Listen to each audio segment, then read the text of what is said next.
જાપાનના ટોક્યો શહેરમાં આવેલા હાનેડા એરપોર્ટના રનવે પર બે પ્લેન અથડાયા બાદ એક પ્લેનમાં ભીષણ આગ ફાટી નીકળી। વિમાનમાં 379 મુસાફરો સવાર હતા। જાપાની ન્યૂઝ એજન્સી પ્રમાણે લેન્ડિંગ બાદ પ્લેન અન્ય પ્લેન સાથે અથડાવાના કારણે આગની ઘટના બની। ટક્કર બાદ પ્લેનમાં સવાર 5 લોકોની કોઈ પ્રકારની જાણકારી મળી રહી નથી। જે ફ્લાઇટમાં આગ લાગી હતી તેનો નંબર JAL516 હતો અને આ ફ્લાઇટ હોકાઈડોથી ઉડાન ભરી હતી।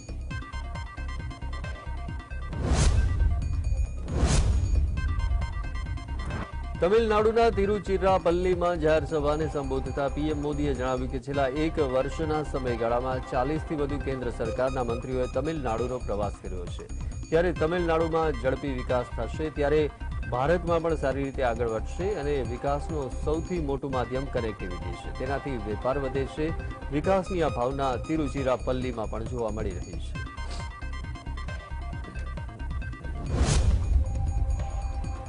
તમિલનાડુ ભાજપના અધ્યક્ષ કે અન્નામલાઈએ જણાવ્યું કે પીએમ મોદીએ 19,850 કરોડ રૂપિયાના પ્રોજેક્ટ્સ લોકોને સમર્પિત કર્યા છે, જેમાં તિરુચીમાં નવા એરપોર્ટ ટર્મિનલ પણ સામેલ છે। તિરુચી ખૂબ જ ખાસ છે અને માટે પાર્ટીના કાર્યકર્તાઓએ 3 દિવસ પહેલા સ્વચ્છ ભારત અભિયાનની અમલવારી કરી પીએમને આવકારવાનું નક્કી કર્યું છે। પીએમ મોદી જ્યારે પણ તમિલનાડુ આવે છે ત્યારે ભાજપના કાર્યકર્તાઓ અને લોકો પર ખાસ પ્રભાવ પડે છે।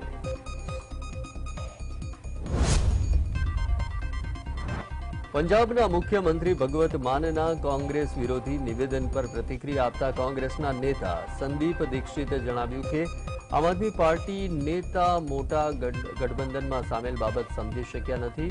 છેલ્લા 7-8 વર્ષના સમયગાળામાં આ પાર્ટી ભાજપની બી ટીમ બની અને કામ કરી રહી છે। હવે તેમને લાગે છે કે ભાજપને તેમની જરૂર નથી એટલે તેઓ વિપક્ષ ઇન્ડિયા ગઠબંધનમાં સામેલ થયા છે। આમ આદમી પાર્ટીને દિલ્હીના એલજી અને કેન્દ્ર સરકાર સાથે કામ કરવાની ટેવ નથી। કર્ણાટક પોલીસે વર્ષ 1992માં બાબરી મસ્જિદ વિધ્વંસ ઘટના બાદ થયેલા રમખાણોમાં સંડોવાયેલા એક વ્યક્તિની ધરપકડ કરી છે। આ કાર્યવાહીનો સ્થાનિક ભાજપના નેતાઓ દ્વારા વિરોધ કરવામાં આવ્યો। આ વિશે માહિતી આપતા હુબલી ધારવાડ પોલીસના કમિશનર રેણુકા સુકુમારે જણાવ્યું કે ઘણા કેસોમાં આરોપીઓ ફરાર થઈ જાય છે। આવા કિસ્સામાં તેમની ધરપકડ કરવા માટે પોલીસ નિયમિત રીતે કાર્યવાહી કરે છે। અમે આરોપીઓને શોધી કાઢવાના પ્રયાસો કરીએ છીએ। અસદુદ્દીન ઓવૈસીએ મુસ્લિમ યુવાનોને મસ્જિદો સાચવવા માટે તૈયાર રહેવા જણાવ્યું। તેના કારણે વિવાદ થઈ ગયો છે। ઓવૈસીએ હુંકાર કર્યો છે કે મુસ્લિમો પાસેથી તેમની મસ્જિદો છીનવી લેવાય છે, ત્યારે મુસ્લિમ યુવાનો મસ્જિદો સાચવવા માટે તૈયાર રહે। મુસ્લિમો પાસેથી મસ્જિદો છીનવી લેવામાં ન આવે તેનું ધ્યાન રાખે। જ્યાં આપણે 500 વર્ષ સુધી બેસી અને નમાઝ પઢીએ તે મસ્જિદને છીનવી લેવાય છે। ઓવૈસી આ નિવેદન બાબરી મસ્જિદના સંદર્ભમાં કરી અને કાશીની જ્ઞાનવાપી મસ્જિદ અને મથુરાની કૃષ્ણ જન્મભૂમિ પર બાંધવામાં આવેલી મસ્જિદના મુદ્દે જંગ માટે તૈયાર રહેવા હાકલ કરી છે એ સ્પષ્ટ છે।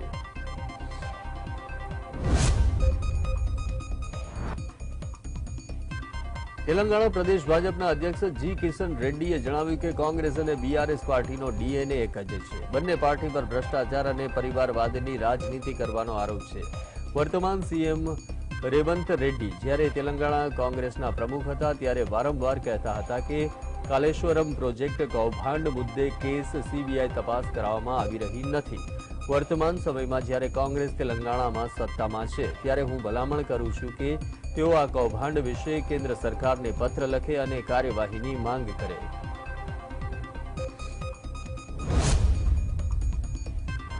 લોકસભાની ચૂંટણીમાં ભાજપે 400 કરતા વધારે બેઠકો જીતવાનો ટાર્ગેટ હાંસલ કરવા માટે દક્ષિણ ભારતમાં જીતવું જરૂરી છે। ત્યારે ભાજપે દક્ષિણ ભારતનો ગઢ સર કરવા નરેન્દ્ર મોદીનો ભરચક કાર્યક્રમ ગોઠવવા માંડ્યો છે। સૂત્રોનું કહેવું છે કે લોકસભાની ચૂંટણી પહેલા નરેન્દ્ર મોદી દક્ષિણ ભારતના 2 મહિનાના પ્રવાસે જશે। 2 તબક્કામાં યોજાનારા મોદીના કાર્યક્રમના પહેલા તબક્કામાં તમિલનાડુ, કેરળ, પુડ્ડુચેરી, લક્ષદ્વીપને આવરી લેવાશે, જ્યારે બીજા તબક્કામાં કર્ણાટક, આંધ્રપ્રદેશ અને તેલંગાણાને આવરી લેવાશે। આંધ્રપ્રદેશના સીએમ જગનમોહન રેડ્ડીની બહેન વાયએસ શર્મિલા લોકસભાની ચૂંટણી પહેલા કોંગ્રેસમાં જોડાઈ જશે તેવો સૂત્રોનો દાવો છે। શર્મિલાની પાર્ટીએ તાજેતરમાં યોજાયેલી તેલંગાણા વિધાનસભાની ચૂંટણીમાં કોંગ્રેસના સમર્થનમાં પોતાની પાર્ટીના ઉમેદવારો ઉભા રાખ્યા નહોતા. શર્મિલાએ કોંગ્રેસનો પ્રચાર પણ કર્યો હતો. સૂત્રોનું કહેવું છે કે શર્મિલા આવતા અઠવાડિયે રાહુલ અને પ્રિયંકાને મળે ત્યારે કોંગ્રેસમાં જોડાવા અંગે અંતિમ નિર્ણય લેવાઈ જશે.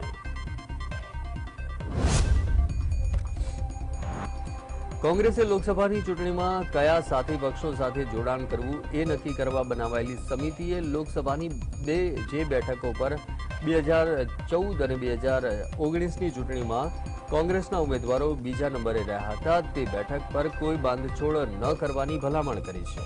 સૂત્રોનું કહેવું છે કે લોકસભાની ચૂંટણીમાં સાથી પક્ષોના દબાણ સામે ઝૂક્યા વિના આ બેઠકો પર કોંગ્રેસે પોતાના જ ઉમેદવારોને ઉભા રાખવા જોઈએ એવું આ સમિતિનું માનવું છે.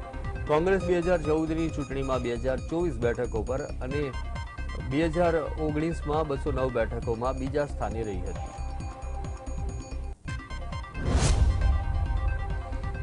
ઝારખંડના સીએમ હેમંત સોરેન ફરતે ઈડીનો ગાડીઓ કસાવવા જઈ રહ્યો છે. સોરેનની ગમે ત્યારે ધરપકડ થવાના ભણકારા વચ્ચે હેમંત સોરેને પત્ની કલ્પનાને મુખ્યમંત્રી પદે બેસાડવાનો તખ્તો તૈયાર કરવા માંડ્યો છે.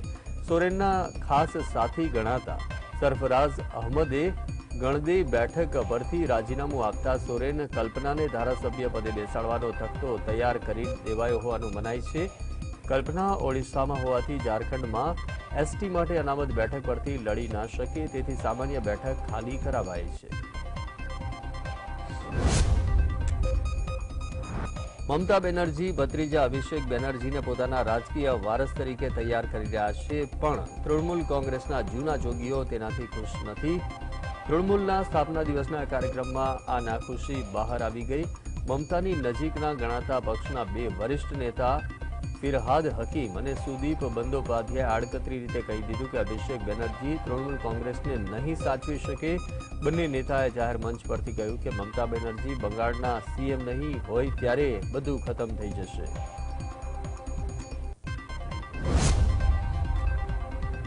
દિલ્હી પોલીસની સ્પેશિયલ સેલે સંસદ સુરક્ષા ચૂકને લઈ અને પટિયાલા હાઉસકોર્ટમાં એક અરજી દાખલ કરી છે, જેમાં સંસદમાં ઘૂસણખોરી કરનારા આરોપીઓનો પોલોગ્રાફી ટેસ્ટ કરાવવાની માંગ કરાઈ છે.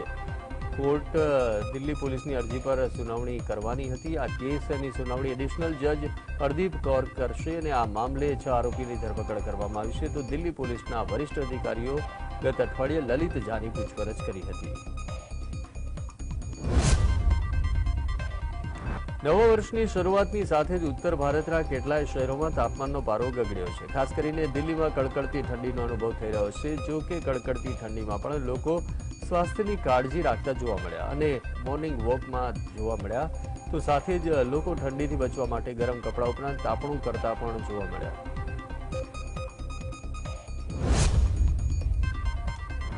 કાશ્મીરમાં નવા વર્ષની શરૂઆતમાં લોકોને શીતલહેરનો સામનો કરવો પડી રહ્યો છે. શ્રીનગરમાં છેલ્લા 2 થી 3 દિવસથી તાપમાન -4 થી 5 ડિગ્રી વચ્ચે નોંધાઈ રહ્યું છે, જેનું કારણે ડલ સરોવર થીજી ગયું છે. આ સ્થિતિના કારણે ગાઢ ધુમ્મસનું વાતાવરણ પણ જોવા મળી રહ્યું છે. જમ્મુ કાશ્મીરમાં મોટાભાગના ક્ષેત્રમાં હિમવર્ષા થઈ નથી. હવામાન વિભાગ પ્રમાણે 6 જાન્યુઆરી સુધીમાં વાતાવરણમાં હવામાનમાં કોઈ ખાસ ફેરફાર નહીં થાય.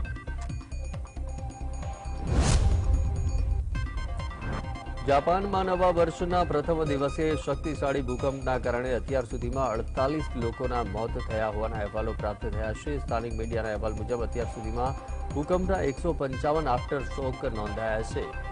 રાહત અને બચાવ કામગીરી ચાલુ છે. હજુ પણ કાટમાળ નીચે કેટલાક લોકો ફસાયા હોવાનો અંદાજ છે. પોલીસ અને સ્થાનિક અધિકારીઓએ કાટમાળમાંથી મૃતદેહોને બહાર કાઢ્યા હોવાની પણ માહિતી આપી હતી.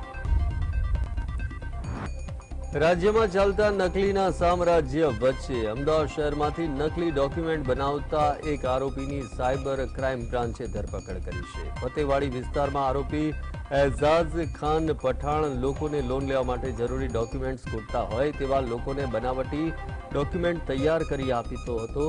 ક્રાઇમ બ્રાન્ચની ટીમે તપાસ હાથ ધરી આરોપી સહિત 30 જેટલા નકલી ઇલેક્ટ્રિકલ બિલ, આધાર કાર્ડ, જન્મ મરણના દાખલા સહિતનો મુદ્દામાલ કબજે કરી વધુ કાર્યવાહી હાથ ધરી છે. તો રાજ્યમાં નકલીનો રાફડો ફાટ્યો છે. નકલી સીએમઓ, પીએમઓ, ડીવાયએસપી ટોલ નાકા બાદ હવે રાજકોટમાંથી ડુપ્લિકેટ એલસી બુક સામે આવી છે. અરજદારોએ જાતિનો દાખલો કાઢવા માટે મહુવા અને દ્વારકાના ડુપ્લિકેટ એલસી રજૂ કર્યા હતા. વચેટિયા દ્વારા ₹3,500 એલસી આપવામાં આવતું હતું. પોલીસે ડુપ્લિકેટ એલસી કાઢનાર 4 આરોપીની અટકાયત કરી વધુ તપાસ હાથ ધરી છે.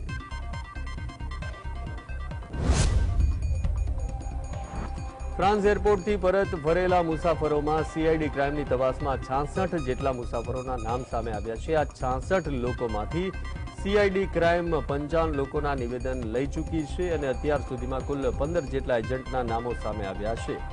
એજન્ટના નામ સામે આવતા વધુ તપાસ હાથ ધરાઈ છે. સીઆઈડી ક્રાઇમ દ્વારા મહેસાણા, ગાંધીનગર, આણંદ અને અમદાવાદના મુસાફરોની પૂછપરછ કરવામાં આવી હતી.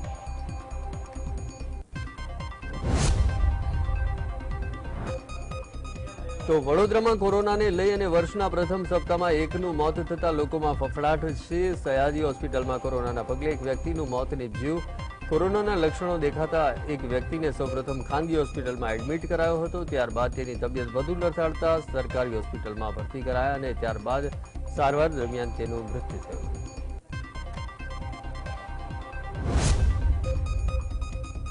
અમદાવાદમાં કોરોનાનો પ્રકોપ વધી રહ્યો છે. છેલ્લા 24 કલાકમાં કોરોનાના વધુ 3 કેસ પોઝિટિવ આવ્યા છે, જેમાં 2 પુરુષ અને 1 સ્ત્રીનો સમાવેશ થાય છે.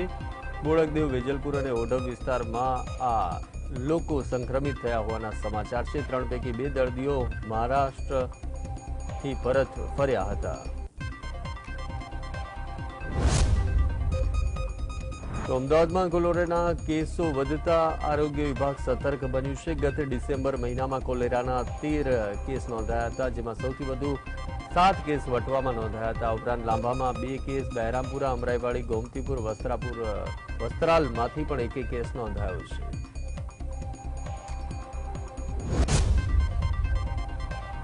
કોંગ્રેસ પક્ષના નેતા અમિત ચાવડાએ મહાનગરપાલિકા અને નગરપાલિકાના ચેક વિતરણ કાર્યક્રમને અમિત ચાવડાએ પ્રતિક્રિયા આપતા ભાજપ સરકાર પર આકરા પ્રહાર કર્યા. અમિત ચાવડાએ જણાવ્યું કે છેલ્લા 30 વર્ષથી ભાજપની સરકાર ભ્રષ્ટાચાર કરી રહી છે, જ્યારે મુખ્યમંત્રીને હવે ખ્યાલ આવ્યો કે રાજ્યમાં ભ્રષ્ટાચાર થાય છે.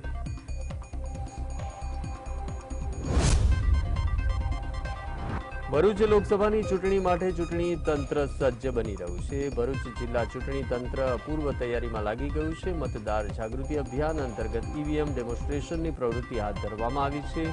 મતદાનની ટકાવારી વધે તેમજ ઈવીએમ સાથે થતી શંકા દૂર કરવા માટે કર્મચારીઓ ઈવીએમને લઈ જાહેર સ્થળો પર જશે અને વીવીપેટ સાથેનું નિદર્શન કરી અને લોકોમાં રહેલી ગેરસમજને દૂર કરશે.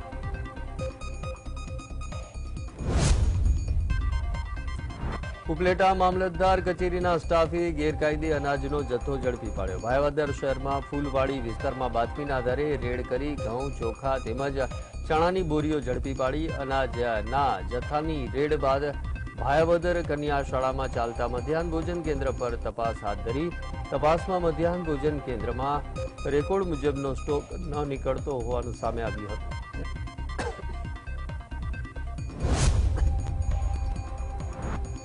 અમીરગઢમાં વિરમપુરમાં પુરવઠા વિભાગે દરોડા પાડી કરિયાણાની દુકાનમાંથી 69 કટ્ટા રેશનિંગનો જથ્થો ઝડપી પાડ્યો છે. પકડાયેલ રેશનિંગના જથ્થાને તંત્ર દ્વારા અમીરગઢ ખાતેના માલગોડાઉનમાં લાવવામાં આવ્યો હતો.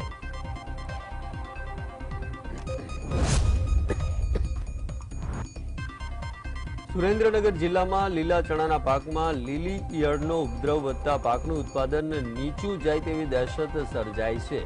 26,000 હેક્ટર જમીન પર ખેડૂતોએ લીલા ચણાનું વાવેતર કર્યું, જેમાં ઈયળોના ઉપદ્રવના કારણે ખેડૂતોની ચિંતા વધી ગઈ છે.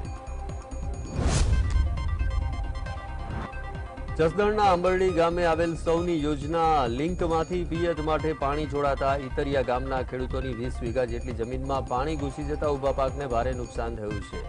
ખેડૂતોએ વાવેલા ઘઉં, જીરું, ચણા, જુવાર સહિતના પાકનો સોથ વળી ગયો છે. ખેડૂતોને રાતા પાણીએ રડવાનો વારો આવ્યો છે.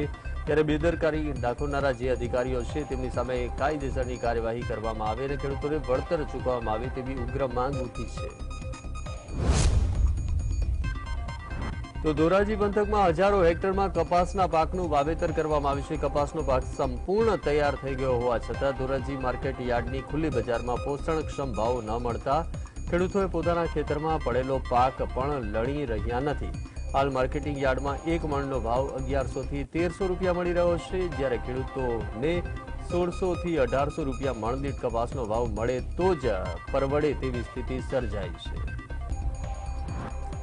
અંકલેશ્વર નગરપાલિકા દ્વારા શહેરના જાહેર માર્ગો પર ત્રિદિવસીય ગેરકાયદે દબાણ હટાવો ઝુંબેશનો પ્રારંભ કરવામાં આવ્યો, જેમાં રેલવે સ્ટેશનથી 3 રસ્તા સર્કલ થઈ ઓએનજીસી બ્રિજ સુધી શહેરના મુખ્ય માર્ગો સહિત અન્ય આંતરિક માર્ગો પર વાહનોની અવરજવરમાં અડચણરૂપ લારી ગલ્લાઓ, શાકભાજીના પથારા, ફૂટપાથ પર ઊભા થયેલા દબાણો, દુકાનદારો દ્વારા દુકાન આગળ ઊભા કરાયેલા દબાણો સહિત દબાણો દૂર કરવાની ઝુંબેશ હાથ ધરવામાં આવી હતી.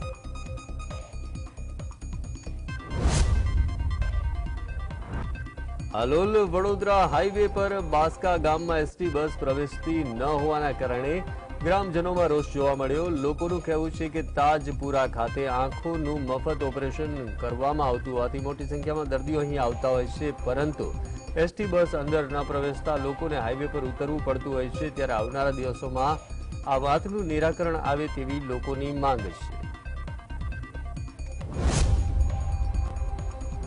તળાજા નજીક વિદ્યાર્થીનીઓ દ્વારા મહુવા જતા હાઈવે પર ચક્કાજામ સર્જવામાં આવ્યો. ઘણા સમયથી બસ ઊભી રાખવામાં ન આવતી હોવાના આરોપ સાથે રોષે ભરાયેલા વિદ્યાર્થીઓ દ્વારા હાજીપર ગામના પાટિયા પાસે બસ રોકવામાં આવી. ઘટના સ્થળે લોકોના ટોળા એકત્ર થયા. બનાવની જાણ થતાં એસટી ડેપોના અધિકારીઓ ઘટના સ્થળ પર દોડી ગયા હતા.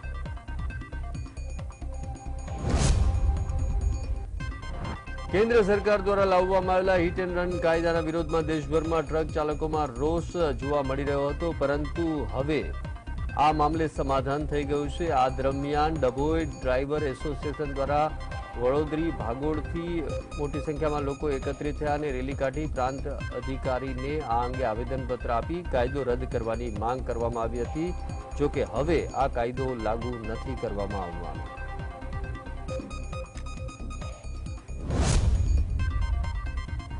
તો આવા જ કંઈક દ્રશ્યો તાપી જિલ્લામાં પણ જોવા મળી રહ્યા હતા. ડ્રાઈવર્સે વિરોધ કરી કલેક્ટર કચેરી ખાતે પહોંચી અને આવેદનપત્ર પાઠવી અને આ કાયદો રદ કરવાની માંગ કરવામાં આવી હતી.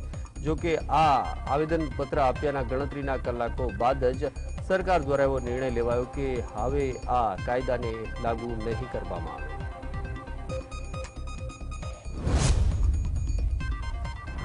તો આ વિરોધ દરમિયાન સુરતના ડુમસ મગદલા રોડ પર ડ્રાઈવરે જ્યારે હલ્લાબોલ કર્યો ત્યારે આ ડ્રાઈવર્સ હિંસા પર ઉતરી આવ્યા હતા અને સુરતના પીસીઆર વાનના પોલીસ કર્મચારી પર હુમલાની ઘટના બની હતી. આ સમગ્ર ઘટનાનો વિડીયો વાયરલ થયો છે, જેમાં કુલ 40 લોકો સામે ગુનો પણ દાખલ કરવામાં આવ્યો છે.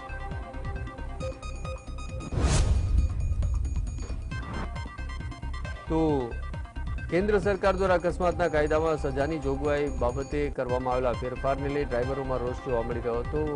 ડ્રાઈવર્સે 2 થી 3 દિવસ સુધી ચક્કાજામ કરી પોતાનો વિરોધ દર્શાવ્યો અને વિપક્ષે પણ આ મુદ્દે સરકારને ઘેરવાના પ્રયાસો હાથ ધર્યા હતા, જેમાં વાંસદા તાલુકામાં ધારાસભ્ય અનંત પટેલે ટ્રક ચાલકો સાથે બેઠક યોજી ડ્રાઈવર્સની વેદના સાંભળી હતી.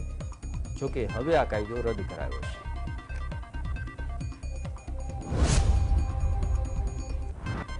તો છોટાઉદેપુરના નસવાડીથી એક વિડીયો વાયરલ થયો છે, જેમાં 108 એમ્બ્યુલન્સને ટ્રેક્ટર વડે ખેંચવામાં આવી રહ્યો હોય તેવો વિડીયો વાયરલ થયો છે. જ્યારે નસવાડીના કેવડી ગામના મેળફળિયાને જોડતો બિસ્માર હાલતમાં આ રસ્તો જોવા મળી રહ્યો હતો.